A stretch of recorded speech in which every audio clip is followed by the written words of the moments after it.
tour today, bit of the history of the ship and just how you got your fish and chips. She was launched in 1957, so she's now 66-year-old, and she's the last diesel side trawler left of this size in England, so we've got to look after her. These is what we call the cat boats, middle water ships, which meant that they fished north of Scotland and the Faroe Islands, and then in the summer she was allowed to do 2 trips to Iceland when the weather was sort of reasonable. Crew wise, about the same, 14 men, and she used to go away for 2 weeks. So she'd do a voyage back to Grimsby, the crew, we got 3 days off, and then we was back again. So not a lot of family life for fishermen. Okay, so where we stood now, this is our working deck. So you can see that, like today, it's pretty chilly, a bit wet. We've got absolutely no cover whatsoever. In the winter, when it was really cold, at Iceland we used to what we call ice up. You'd have a wire this thick, finish up this thick with ice, and this works its way up all these wires. It chopped the ice off. Our ship was in danger of capsizing. So regardless of how bad the weather was, we had to get out and chop all the ice off. Working days was 24 hours. We didn't get much sleep. If we had decks full of fish, we didn't sleep at all. And I've been on the deck of one of these when I was a deckhand for 2.5 days. The only breaks we got was our half-an-hour meal breaks. So we didn't get much sleep at all. So you can imagine what kind of state we was in.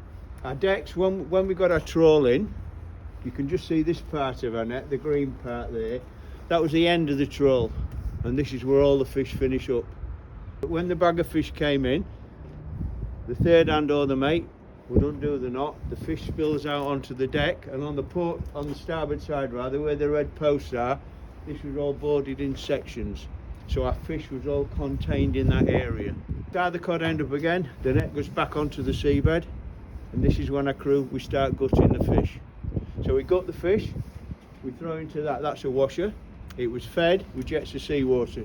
So of course when the ship's on the move, the water wash the fish. And they spill out down that chute, down into our fish room. And down there, we have 2 guys putting our fish away. When you start fishing, you come on board the ship as a decky laner. That's your first job.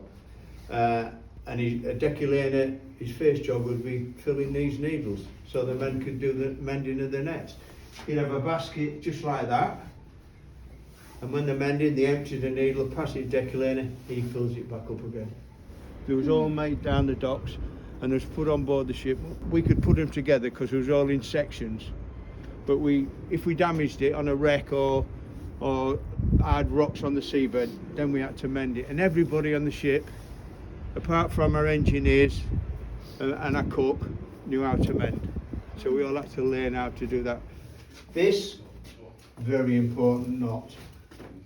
This is the knot that keeps all the fish in the cod end, and it's called a cod end knot.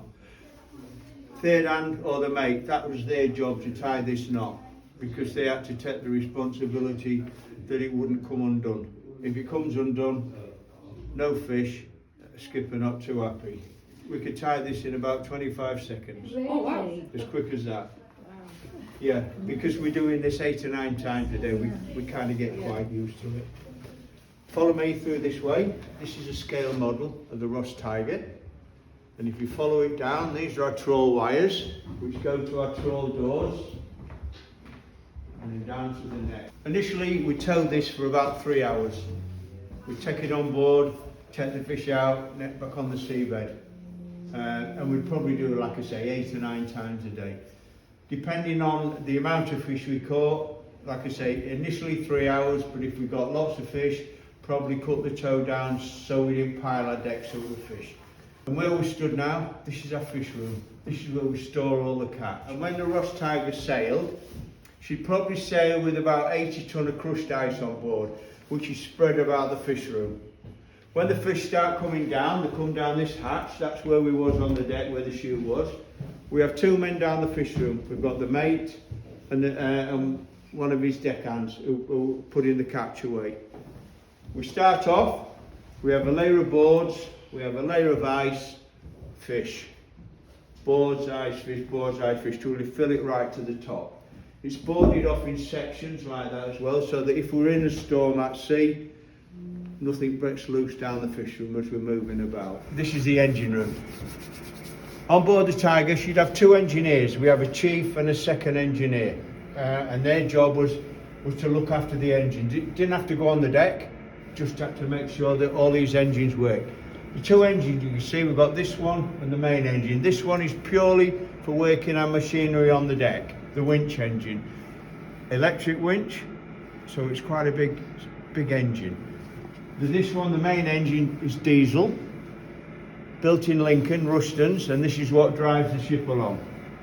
The noise is horrendous, so you can understand that after a few trips, our engineers was losing their hearing. A lot of them went deaf because of the noise of the engine. We have a generator. This is just for all electrics around the ship. So we've got this one, we have a spare. This is the wheelhouse, or the bridge, whichever you want to call it. This is where everything was run from. So either side, one that side and one that side, you've got the telegraph. You've seen it on the movies, the man on the bridge rings the telegraph and the man down below answers back. Not anymore. It's bridge control nowadays. One turn of either of these telegraphs puts the engine on in gear, and then you, with whatever revs you want on, you do it from here. You don't need the engineers down there to do it for you. Over there you've got the radar. Here you've got the compass. The actual compass is on the bridge top. It's called a binnacle. It shines onto a mirror at the top of here, which has reversed all the letters and numbers on it. It then shines onto the lower mirror that brings them back the right way. So the man standing at the wheel just adjusts that mirror so he can see the compass card and steer whatever course you want him to steer. That's what the crew used to get on sailing. Nice. And if you look at this bond bill from the 1970s, it'll tell you that you got this particular skipper got 3,000 players' cigarettes, and it cost him £6. And two cases of rum, bearing in mind that there's 12 bottles in a case, so 24 bottles of rum, and it cost him £6. We get down to our net. On the lower part of the net, we've what we call bobbins.